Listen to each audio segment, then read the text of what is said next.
Okay. So now let's start.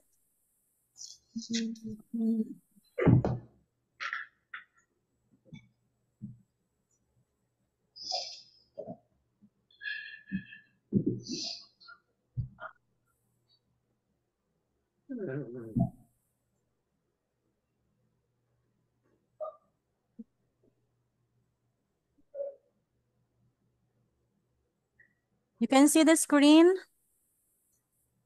Yes, teacher. Okay. You can hear me naman clearly, di ba? Yes. Okay. Are you ready? Are you ready? Okay, so let's start. Let's say here, let's practice. Okay. Blank is the value of digit in a number.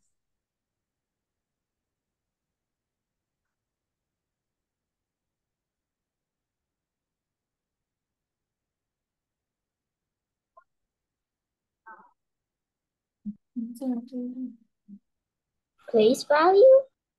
What is the answer? Place value. Place value. Place value. Okay.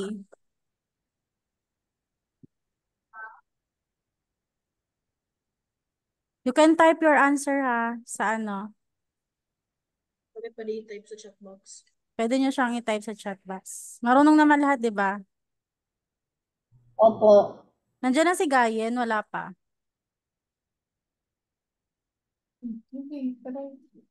Ayan na, nandiyan na si Gayen.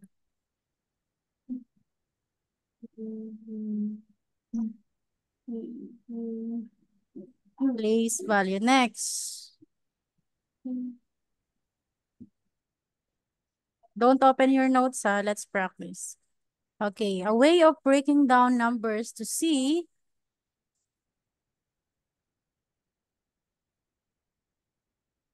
the math value of individual digits. It's letter A, place value. Letter B, expanded form.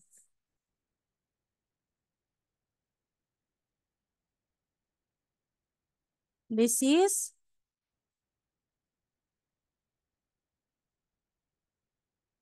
sino pang hindi nasagot? Princess.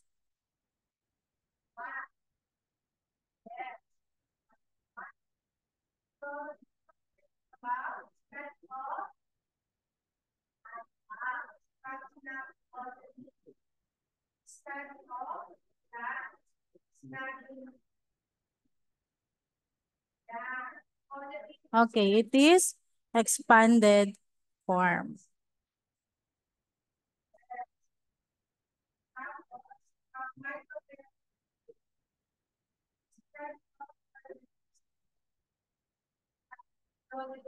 In ascending order, the arrangement of number is from smallest to biggest. Is it right or wrong? Gedeon.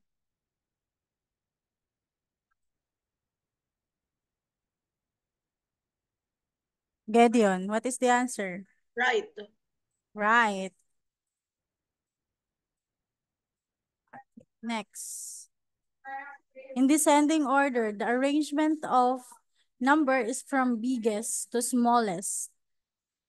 A 30. What is the answer? In descending order, the arrangement of a number is from biggest to smallest. Is it right or wrong? 30. It's right. It's right.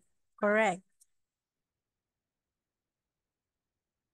Okay, round off 250,300 to the nearest thousand.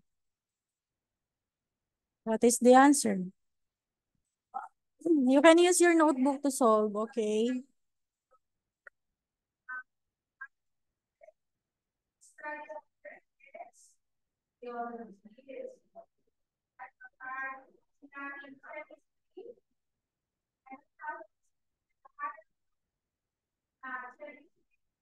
Round of 250,300 to the nearest thousand.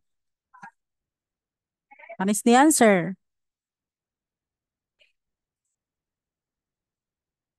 Ezio, I'm done. Letter A. A. letter A. How about Gideon? What is your Wait a answer? minute. There's wait.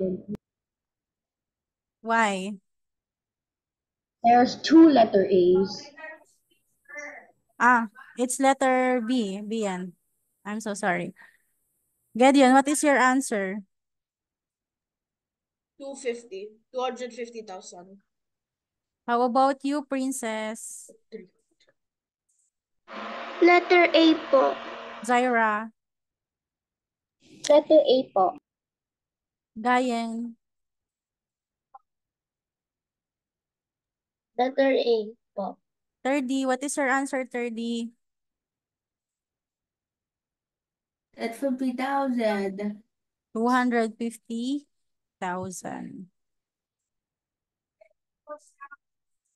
Next, the expanded form of a number can be written by adding the values of its digit. Is it true or false? False. Sino yan? What is your answer? Princess? False. Sabi dyan, yung expanded form daw can be write by adding the values of its digit. Ano bang ginagawa natin sa expanded form? Yes, Gayen. True. True. The answer is true. Why? 'Di ba ina-add natin yung, 'di ba bini-breakdown natin yung numbers, each digit, 'di ba? And then add. So the answer is true. Do you get it na, Princess? Princess? Okay. Next.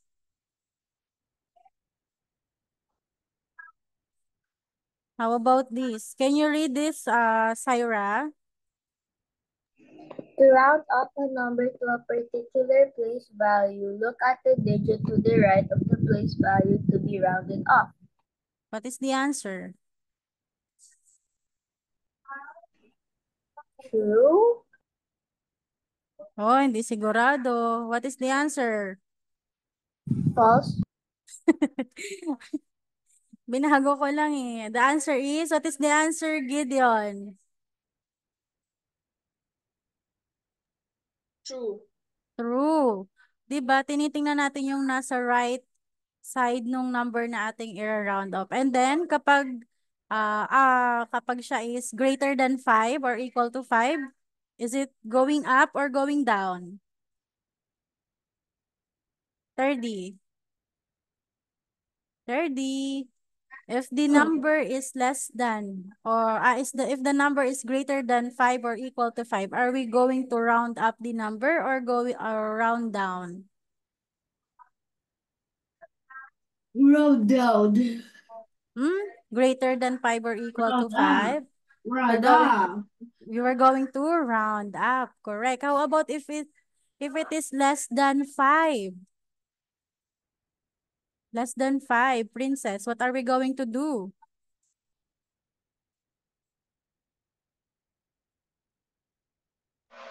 Down. Round Round down.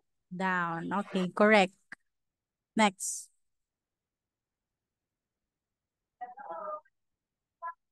Okay, this one. The number 450 added to the 250 is equal to added. Yung 450 daw is inad natin sa 250. What is the answer? You can type your answer na lang. You can choose your answer na lang. Or type na lang sa chat box. Add.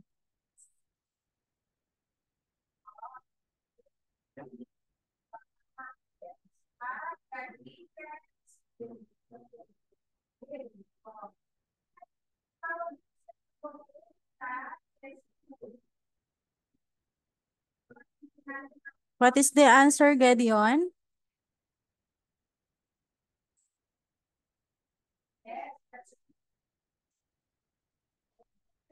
Kedian, what is your answer? 700. Type it in chat box. Okay, 700.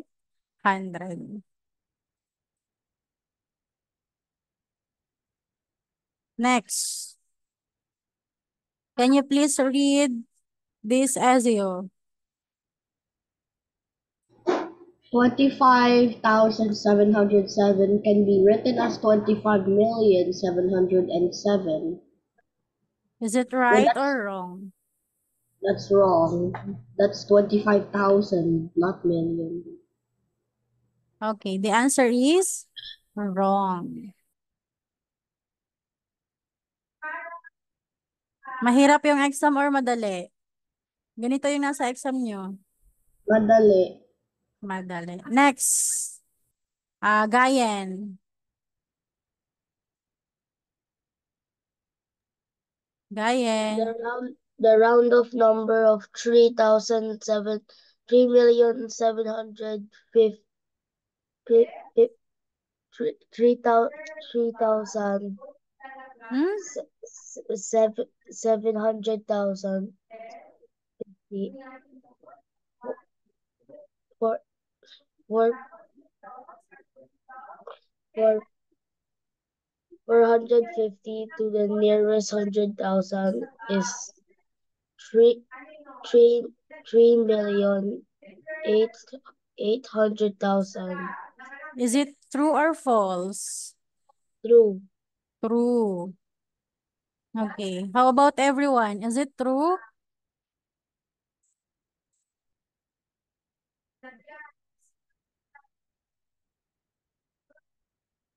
Asan na? Ay, mali. Is it true? Princess? Yes, it's true. Yes.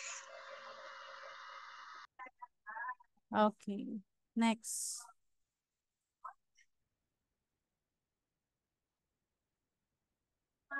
Sino pang hindi nakakasagot? Si 30.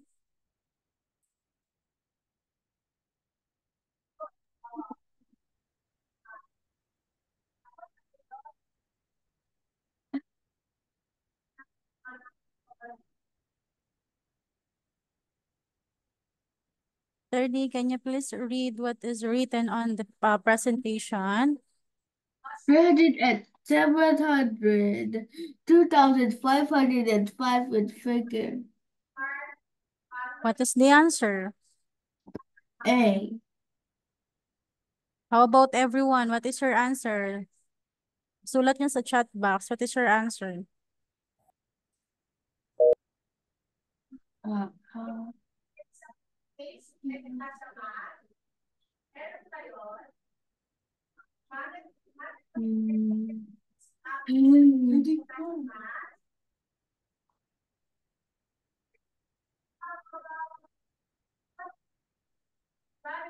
about you, Princess? What is your Princess Syra? What is your answer?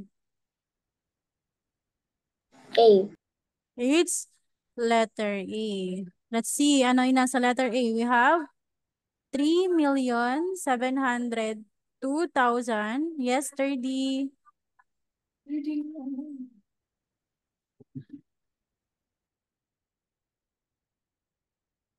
Yesterday. Okay, in letter A, we have 3,702,505.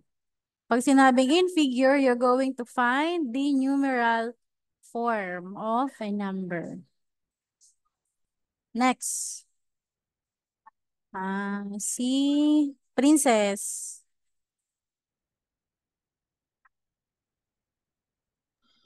The place value of 7 in 972,831,526.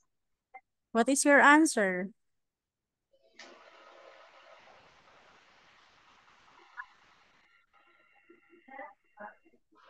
100 million. 100 million?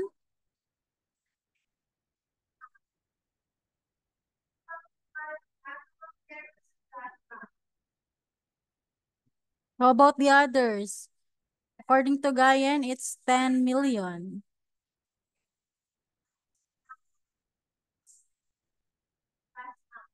How about you, Gedeon? What is your answer?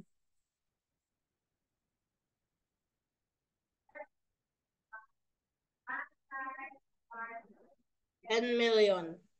10 million. 30, what is your answer?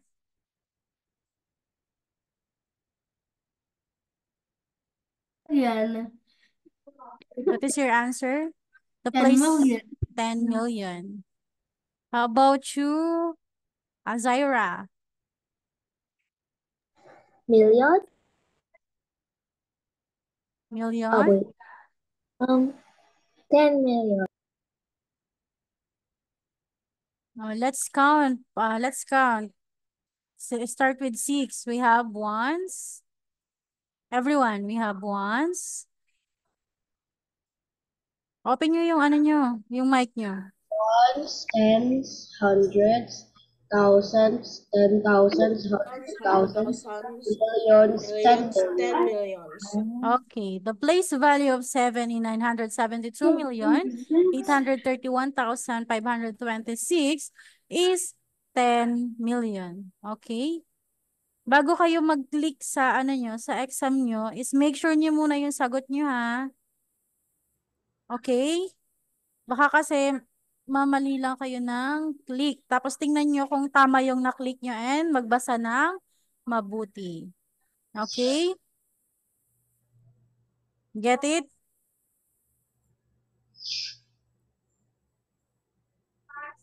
And then kapag mag-exam kayo, maghanda kayo ng isang bond paper beside you. Kasi meron tayong solving dito sa math. Okay?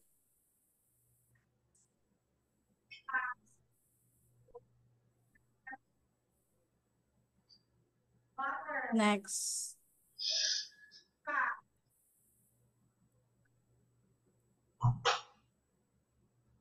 Get your notebook. The expanded form of 277,340.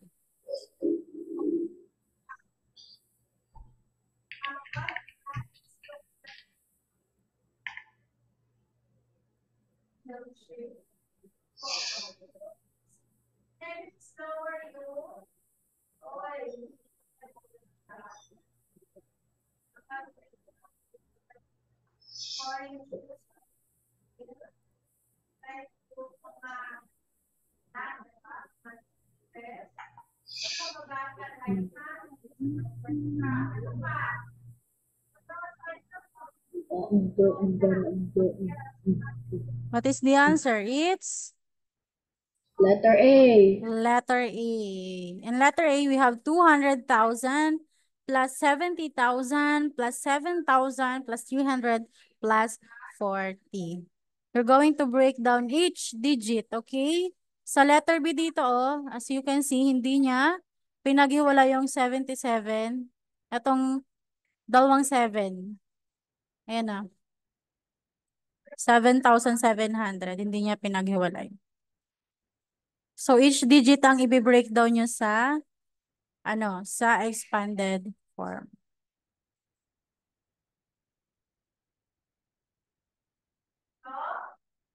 Okay, next. Yung una muna. Ezio, try. The one digit of the multiplier is multiplied by the multiplicand, followed by the tens digit, and then the hundredths digit. Is it true or false?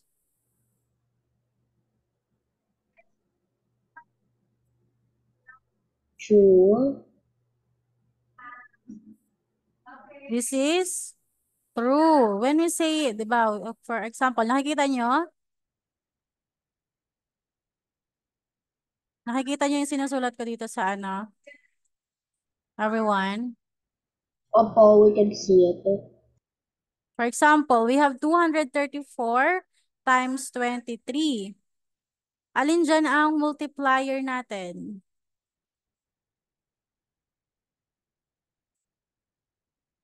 Multipliers 23. 23. 23.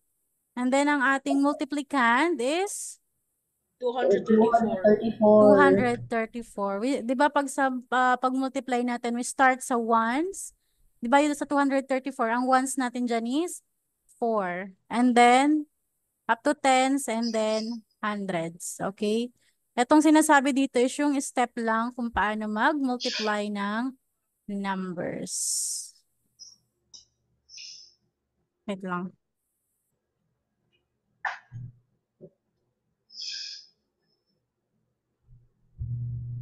Next. Sino pang hindi ko natatawag? Zaira.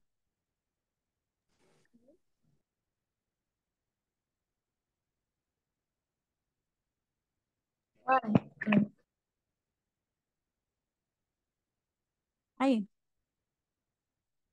Zaira. Yes. Last number. If the number If the number to be rounded off is less than 5, round up by adding 1 to the digit to be rounded.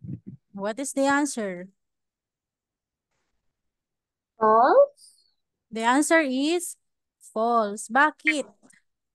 Bakit? Why? Why Gayen? Sabi ni Gayen false daw eh. Gayen, why? Cause it cause cause the cause the cause the number is less than 5, so that means you can't add 1 to the other digit. Okay. Kailan lang tayo mag-a-add ng 1? If it's over by 5 or 5. Okay. Very good. Do you have any questions? Wala na. Kaya nang magsagot ng exam bukas? Opo. Okay.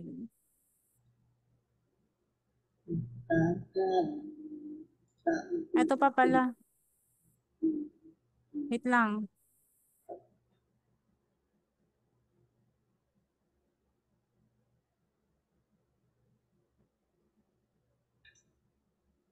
Ito, yung the quotient. You know what is quotient? The answer to division. Okay, everyone knows naman na yun, ano? The quotient of 255 and 25 is 51. Is it true or false? Oh, no.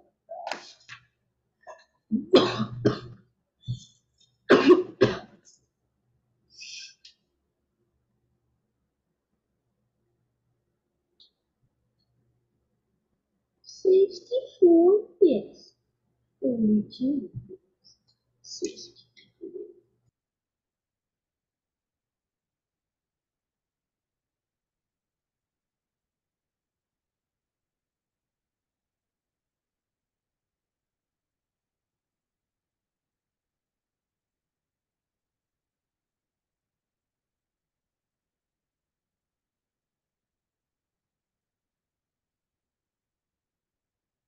Sige, nagutan natin yan sa board. I already know the answer. I don't need to compute. Okay. How about, I got it, I think. what is the answer, Princess?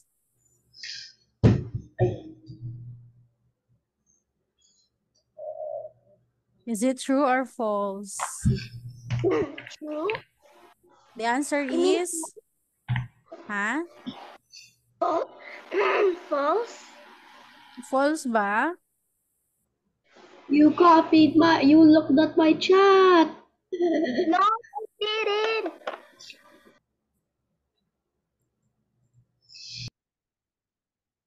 False ba? The answer is true. 200, we can false ba?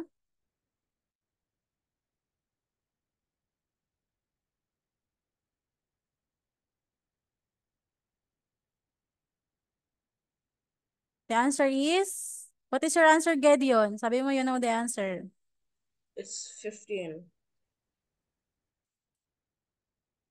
The answer is false. Because 255 divided by 25 is 10.2. Okay, ganito lang yung mga exam doon. And then yung product, saan siya answer? Product. Do you know what product is? Product is the answer to multiplication. Okay, answer sa multiplication. Pag ang tinatanong ay quotient, we're going to divide the number and product kapag multiplication. How about sum? Sum. Ano yung sa sum? Sa addition siya, okay? And then difference. Pag tinanong, what is the difference between Subtraction. 255 and Subtraction. subtraction? Okay, do you have any questions? Nothing? Okay, let's end na ang ating call. But before that, let us pray muna. Ezio. Dear God, thank you for this class. Thank you for the food we ate today. Please help us in our exam on Friday and Saturday. We love you. In Jesus' name we pray. Amen. Okay. Wala nang tanong. Okay, bye. Bye-bye. Good luck sa exam bukas. Madali lang yung exam natin, Opo. Kaya, Okay. kaya niya perfectin ni Gedeon at saka ni Ezio. Kaya niyo yung perfectin.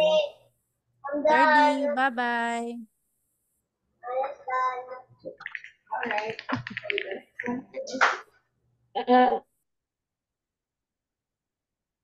Bye. Bye na.